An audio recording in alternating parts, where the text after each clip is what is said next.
Welcome to the Brian Buffini Show, where we explore the mindsets, motivation, and methodologies of success. Today's message was a live broadcast from the Peak Experience, which is our first live event in 2021. We hope you enjoy this great content.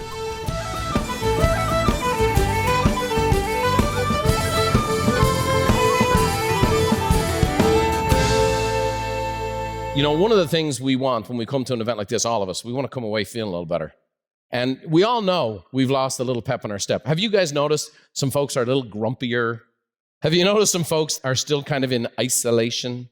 Even ourselves, and we don't really know it.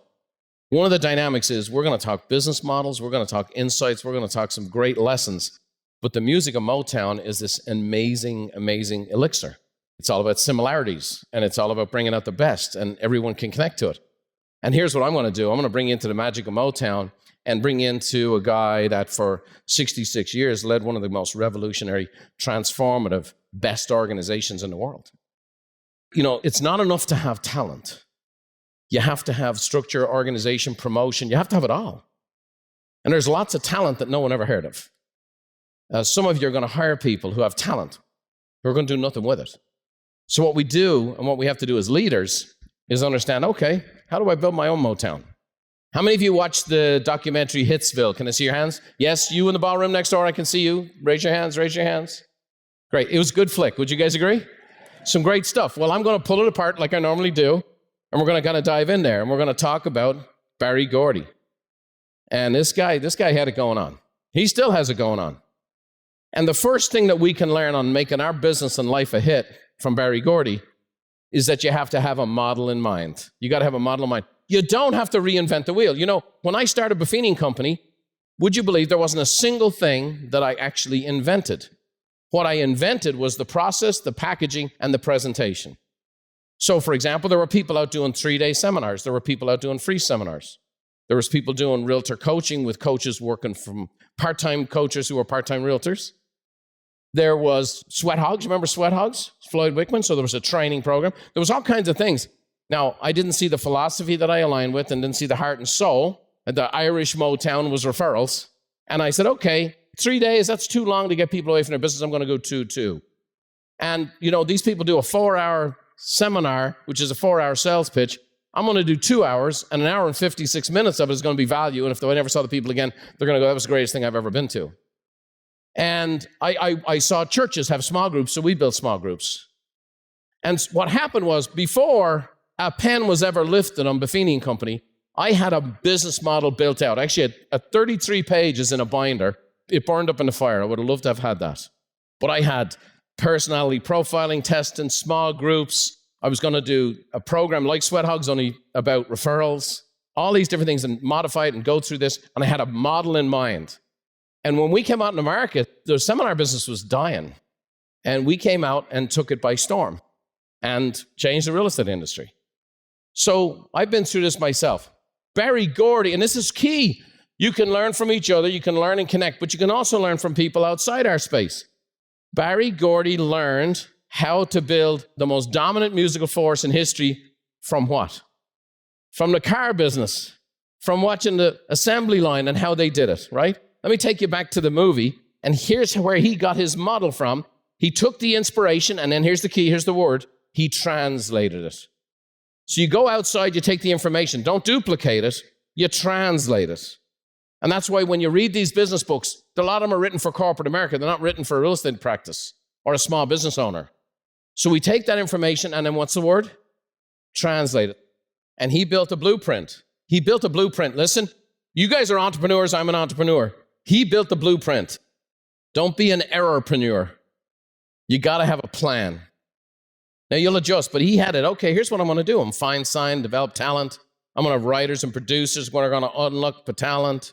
We're going to find the artists. We're going to have this cycle of success with the assembly line, quality control, touring, artist development, expanding the team, innovate or stagnate, transcending the production line. He had the model. This was written before he ever signed an artist.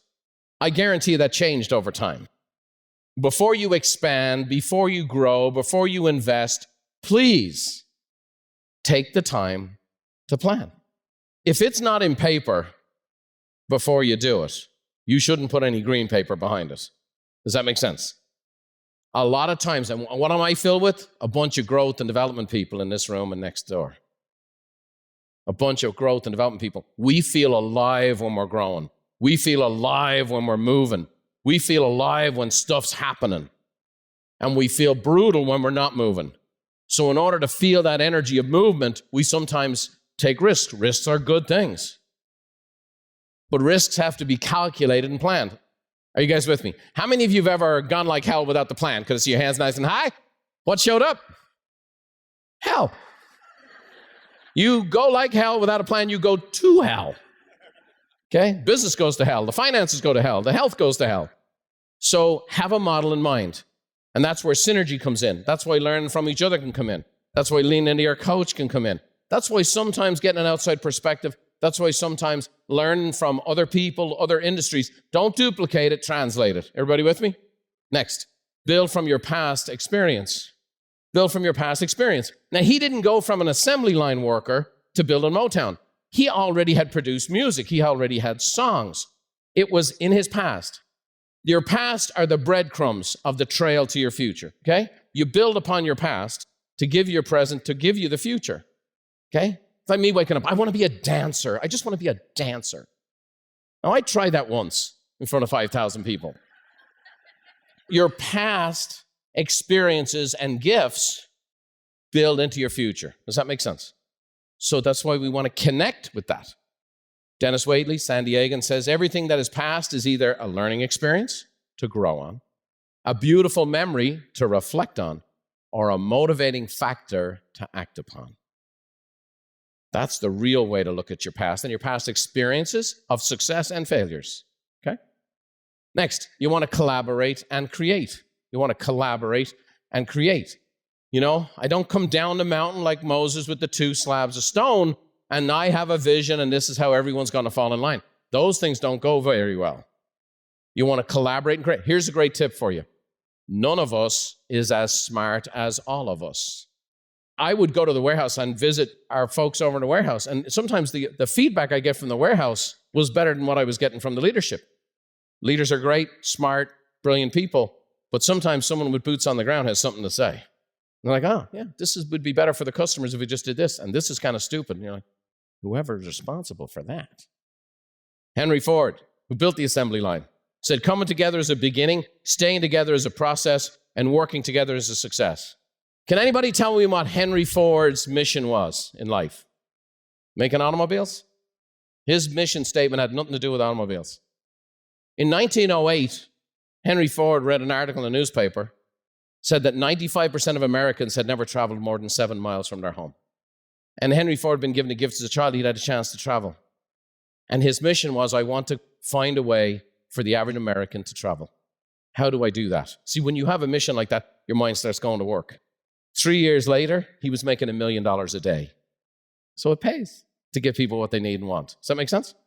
How many of you in this room and next room, I want you to raise your hands, have a team or someone who works for you? Could I see your hands nice and high? Okay, an awful lot of people. So here it is. Here's Barry Gordy's model for success. Number 1, find, sign, and develop talent. 3 separate issues. Find, sign, and develop talent. You want to find talent. You want to sign them. And in our case, that means someone who really connects to your vision, your brand, who you are, what you are, and wants to be a part of it. And then develop. And developing is, as the real estate business careens towards a full team model, so many people are being left behind because the team leader's busy and who the hell has time to develop anybody? So you're kind of on your own. Right now, we will, by the end of this year, have 1.5 million people affiliated with the National Association of Realtors, highest number in history. And we will have the most unskilled, most untrained, most unprofessional industry we've ever had. And it's why, after 25 years, the National Association of Realtors discovered Buffini Company. They woke up and went, we might need your help. Because it's not good for the industry to have all this churn. So could you give us a program to get people who come into this industry trained up so they know in short order if they can make it or not, and give them the tools to be a pro? I think I can do that. Barry Gordy said, I have this ability to find the hidden talent in people that sometimes even they didn't know they had. Look up here for me. How many of you have that? How many of you have helped people discover a talent? Can I see your hands? Many of you just do it by being yourself. That's who you are. We want to do this intentionally and on purpose, and then you're really building something. Okay? You want to do it with your clients. You want to do it with your customers. You want to do it with your team. You want to do it with your family. And ultimately, you want to do it with yourself. Next, unlock potential. Unlock potential. Okay? I know that's why you're here. The ever-ending pursuit of it. Never-ending pursuit. Brian Tracy, the San Diego said, fear and self-doubt have always been the greatest enemies of human potential. Can I get you to all to read that out with me? Read this quote out. 1, 2, 3. Fear have always been the greatest enemies of human potential. Can you write the words in your margin of your workbook? Fear and self-doubt. Do you know anybody who experiences fear and self-doubt? All right, let's try it this way. Do you have any friends who experience fear and self-doubt? Do you know anybody like that? Oh, by the way, our entire culture has it right now. Our entire culture has fear and self-doubt. Then we're going to get into, as you build this thing, we want to assign the talent, okay? We want to unlock potential, and then we need quality control. Can you put your name to it?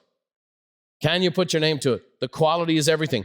Oh, by the way, right now the market is so crazy and it's so fast that quality is going out the window, and you know it yourself. And to some degree, speed forces a compromise of quality. But here's the problem. Understand that your brands are being built with this speed. Brands are being built with this sloppiness. I've done more real estate transactions as a principal in the last 15 months than most agents have in 2 or 3 years as an agent. And I'm just going to say, I'm telling you, I am the champion of realtors. And I'm going to say this, at times I'm aghast at how the basics are not even part of the deal because of the speed. And it's like, as long as you got the deal, it's good. It's almost like doctors or a midwife delivering a baby. The baby bounces on the floor. Can I half cut the cord? Oh, you got the baby. Yeah, but maybe there was a better way to do that. How many of you are seeing that in the industry right now? A lot of sloppiness. Okay? Quality control. Now, in Hitsville, and I'm telling you, one of the reasons why Barry Gordy has more on the ball for a real estate office, for a brokerage, and for an agent than any other video I've ever seen, ever. It starts off with someone who's a star showing up late. He has certain standards. We don't go into it in all the detail, but he kicked this person out of the meeting because they showed up late. The person comes in late, cracks a joke, and he goes, yeah, I'm very sorry, but you're going to have to leave. I don't care how many number one records you have or how many number one listings you have or how many buyers you have or how many sellers you have. We really want to be great around here. And respect is one of the things. And then he gives an update on the listing board. He gives an update on the production. So-and-so's working with the buyer. So-and-so's working with the seller. So-and-so's got going on. Here's what we've got going on as a team. Here's the problems with this escrow. Here's the challenge. This is some great stuff. The only people who might rival rock and roll artists and the insanity of that might be a real estate office. How real estate does not have a sitcom is still astounding. Forget The Office. Could you imagine a real estate office as a sitcom? Please. And I don't think they'd have to dig too deep to get the script going. It's nuts, right? So here he is. Hey, let's get together. We got to maintain our standards. And he goes over the production board. Here's who we've got. Here's where we're at. That leads to this next point, which I think is the key crux of this statement. He says, competition breeds champions. And this is the best concept for a sales force, for an organization. This is the best concept for any organization. This is a brilliant leadership principle. Competition breeds champions. And by the way, in the world we live in today, people are afraid of competition because, that's not inclusive. And then the other side is, in real estate, we're all individuals. Even when you work for a brand or in a brokerage, you're your own person. So you're on the team, but you're not on the team. Is that true? And even when you're on a team, well, I might be on a team, but this person makes more than I do, and yada, yada. So there's a clip here, and I would say that, again, where's anyone who leads anybody, has a team or a brokerage? Can I see your hands nice and high? Let me tell you this. This video is the best real estate video I ever saw for a broker or a team. And it's the dynamic of the principle that competition breeds champions. See, how do you push people, champion people, motivate people to be competitors and win and still maintain the culture? So he says, we're going to have competition, but we're going to maintain the love. Competition breeds champions, but you can't leave out what? Can't leave out the love. Now, Barry Gordy was like many of you. Barry Gordy was still doing production himself. Barry was writing songs. And he would say to his team of writers, beat me. I got a song. You write one better than me. And they would. So he was actually in your shoes with his team. And their culture was awesome. They called it the Motown family. That's what the artists call it. But they were fiercely competitive. And that is the greatest essence. In all the bull jive coming out of the universities today about, the free market system and how narcissistic and evil it is and all this crap that's pervading the culture, that success is bad, that the free market system is evil, and all other lies. The fact of the matter is, competition makes everyone better. You experience it as a consumer. If there's competition, you get a better deal and a better product. If there's no competition, you get whatever one organization says you're going to have. Are you guys with me? Competition makes everything better. So having a competitive environment inside your culture and keeping the love, that's the magic. And that's what we've been striving to do at Buffini Company for a long time. But that right there, to me, that's right up in your wheelhouse. Next, you got to expand the team. You want to grow, you got to expand the team. Why am I talking about this so much? Because this train has left the station and the acceleration is on. There's also a cultural phenomenon that's on. By the end of this year, 33% of all agents in the United States will be part of a team. The momentum is there, and also what's happening is the culture is there. So younger people, especially millennials who are getting into real estate, when I had a team back in the day, I had a team, I have a little bit of experience with it. I started my team in 1992. Well, in 1992, 3, 4, 6, in those years, when you brought up a great agent, 75% of the time they left you. That was part of the deal. They were going to come, they were going to get better, they were going to be good, then they were going to leave. In today's world, it's becoming the opposite. And a lot of these younger folks are coming along, they want a different kind of quality of life. And again, I'm speaking in general terms about a group that is 80 million, right? But as a whole, okay, the trend is these younger folks that are coming on, they're motivated by different things. And they want to be in real estate, they like real estate, they want to make a good living, but they may not be as driven as perhaps the generation mostly represented in this room. And some of you are killing yourself trying to push a wet noodle up a rope for them to get it. When are they going to get it? When are they going to get it?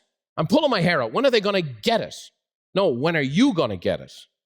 When are you going to get it? They're wired differently, motivated differently, and you need to build a team differently. You're going to see an even greater expansion in teams in the real estate business, and you're going to see more businesses fail as a result of it because most team leaders do a terrible job of actually having a team. It is also the most prolific economic model in the real estate business since the 1950s. How many of you as an agent would be willing to give up 50% of your income right now to your broker? Could I see your hands? Yeah, I thought so. And 50-50 real estate has always been the best model in all of real estate. And that's why it works great for teams, because you can do 50-50 in a team. And I know there's some differences there beyond that. But the fact of the matter is, it is by far the best economic model that exists for real estate. And what we used to look at as a brokerage, the brokerage business is actually imploding on itself and then it come back the other side. And you're going to see very small brokerages and very large brokerages and all the stuff in between. How many of you heard me teach on Death Valley? Okay, well, Death Valley is going to accelerate and be bigger and broader than ever before, and the valley's going to be deeper. Companies are going to be huge and small. So that's why all this content's coming to you right now. This is the now and absolutely the future. And you have to figure out where you want to be in all of that, okay? What's right for you? We got to expand the team. Henry David Thoreau said, do not hire a person who does your work for money, but someone who does it for the love of it. And there's a lot of people right now who'll do it for the love of it, and then you just got to make the economics work. Next, Barry Gordy's success model was innovate or stagnate. Innovate or stagnate. And the world we live in today, at the change of life and the change of pace and the change of technology, you must innovate or stagnate. Let me say this. Many people will say, oh, Buffini Company, this big organization now, whatever else. We are in the midst of innovation at a level we've never even considered. And we have phase 1 and phase 2 and phase 3 of this coming. Always going to be innovating, always bringing out the training programs. Steve Jobs, innovation is the ability to see change as an opportunity, not a threat. And I've been in your lives for many, many years. Many of you have been with me a long time. And I've always kept you ahead of the curve. Now I'm going to keep you ahead of the curve, not just with the data, but with the structures and the processes and all of the tools. Next, the cycle of success. When you raise up people, when you grow people, they're going to grow. And when they grow, you have to grow accordingly to adjust to it, just like you did with your kids. And your team is going to grow, and they're going to come up with ideas and thoughts, and they're going to push the boundaries. And sometimes those boundaries need to be pushed. Otherwise, you stagnate. And there's a phenomenal point in Hitsville when Barry Gordy, now it talks about the progression of the relationship. Barry Gordy comes along to Marvin Gaye. Now, just give you a little insight. When I go down to Sumter, South Carolina, to all Beverly's aunts and uncles and whatever else, let me tell you, there's only one guy they talk about when it was Motown, and that's Marvin Gaye. And the ladies, they're in their late 70s now, they still swoon when the Marvin Gaye's brought up. So Marvin was kind of a crooner, he was a jazzy guy and whatever else, and Gordy, when he first brought him on the scene, said, man, that's never going to sell. You have to literally change your tune. So he mentored him up, gave him some ideas, wrote a song for him, and Marvin Gaye went out, and even though he did things that wasn't natural for him, and he went on how to smash after smash after smash, but he kept developing, he had this gift, and he kept developing, and finally he finds his own voice, and now he finds his original methodology, along with everything he learned under his mentor, and now I got something for you. Something that rattled Barry Gordy, because, hey, I got a really successful little production line here, and now we're going to open up a new production line? This is going to happen for anyone who ever develops anybody. It's like either, no, it's my way or the highway, or, listen, for someone who's earned the right, I'm going to say it again, for someone who's earned the right through performance to push your boundaries and change you. I will listen to my staff, and I do listen to my staff. This is not even close to being a dictatorship. Once in a while, I'd like to say something they do. But for me to take on serious input, someone has to prove to me who they are first. I gave you a small task. I gave you this job to do. Go nail it before I listen to you on this big thing. Does that make sense? Because some people will walk into your business and give you advice right away. Have you ever experienced that? We should change this and do this. Well, hey, why don't you go get a listing first? Let's see how you do. Why don't you go close something? See how that works out. But when you do it right, eventually you're going to produce your own Marvin Gaye's. So you mentor someone. You bring them along. They're going to push the boundaries. They're going to expand you and your brand. They're going to cause you to get to the next level, those kinds of things. And then they're going to push. That was the biggest hit in the history of Motown. And the leader of Motown didn't want to do it. So at the podcast, we're always talking about the mindset, and the motivation, and the methodologies of success. One of the things is I will always give you practical steps to do. Fair? Okay, we digest the information, expand the thinking, tug at the heart, inspire motivation and change. And then, hey, here's a list of things to do to go get better. Right? And you guys have, and you continue to do that. And you keep forcing me to get better. So let me kind of give you now, into the roll up our sleeves, nuts and bolts, this last little piece is all about you. And you putting a little mo in your town. Okay? So let's roll up our sleeves, leveraging your gifts and others. Number 1, build out your job description and then highlight this around your gifts. And we place a lot of emphasis at Buffini Company around gifts. Next, identify the gifts in your team. Number 3, you build the team's job descriptions around their gifts. Does this sound like a good thing? I got all these messages, man, you got to be nervous going back on stage. My buddy Miles McPherson, praying for you, man. You got to be nervous. I had about 6 or 7 people. The guy driving me to the airport, you got to be nervous. It's been 15 months. I turned to Dermot. I said, am I supposed to be nervous? I don't feel nervous. Should I be? Like, am I out of touch with myself? And we'll talk a little bit about it because we're going to talk about gifts today. And I want to talk about gifts and preparation and then ultimately how you understand that the gift is its own thing and you trust the gift. I don't always have to trust myself, but I always trust the gift. Does that make sense? Can you imagine if you have yourself with your job description around your gifts? The tools then to recognize what everybody else's gifts are, build this cohesive unit so we know where we get along and where we don't, And then here it is. We create the cohesive plan that emphasizes the collective gifts of the team. Now we're talking. And Dermot's done a phenomenal job with this. Prior to the recession, we had over 400 people. We came back through the recession, rebuilt the company, reorganized everything. We are back to where we were before the recession with half the number of people, but more cohesive and more connected than ever before. So we're getting twice the production with half the people. And this is the secret sauce that got us there. Next, John Gordon says, letting people share their gifts and strengths is real love. Why do I have that quote in there? Because we want the competition and we want the what? Okay? Put a little juice, put a little lust behind it. We got to have the competition and we got to have the what? And this is the way you get the love in the business. Rather than some, amby-pamby deal, is you structure it around people's giftedness. Knowing that people's giftedness on once in a while will hit against one another, but then also you build it around the strength. So everybody's using their gifts. Oh, by the way, I've also been talking about a family for the past 45 minutes. I've been talking about a business. I've been talking about a life. When you get everybody built around their strengths and supporting their strengths, and then realize, okay, here's how we work around the things that conflict and so on and so forth to build up cohesion, now you got it. Next, provide skill development to support and grow everybody's giftedness. If you're going to lead, you have to develop. End of story. If you do not develop, you are not a leader. You are an owner. And there's a hell of a difference between being an owner and being a leader. An owner is somebody with a title that says, I'm the boss. A leader is somebody who people follow. And when they walk over here, they turn around, there's a bunch of people standing behind them. And the only way you get to be a leader is if you provide development. And if you help people develop and you help people grow, they will appreciate you. They will value you. It's the magic of the relationship I have with all of you and all of the folks we work with at Buffini Company. And people are just so thankful. You help me get better. And I feel this deep connection to you. Well, you all can have that same feeling.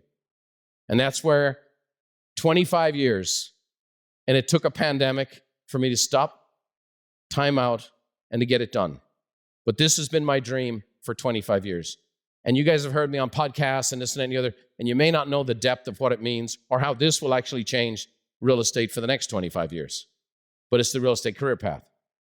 And we have a training track. How many of you have seen the new 100 Days to Greatness? Okay? It is all that in a bag of chips. And we built it as this essential fundamental training, and all our coaches are like, I want my most advanced clients taking this. Because Buff Man, for the first time ever, went out and on the appointments and did it himself. Here's what I do, here's how I do it, here's the way I do it. The 100 days, whether it be the essentials, whether it be the advanced, and the legacy piece, which is ultimately building a business you can sell, or having the active retirement where you can stay in the game, or pass it on to another generation. So we have now a training track, and we've now also built a coaching track for each one. So now from cradle to grave, someone starts in real estate this way, and we can get them there. And now I've been 25 years getting ready to try to put pieces of those things together. And now, because of what our relationship is, you guys get to all that stuff.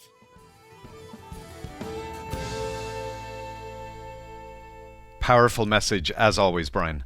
I know so many people in this industry are grateful that you've laid out a clear path to help them make their business and life a hit. Thanks for tuning in, everyone. As always, we appreciate you guys. Be sure to share the show with others.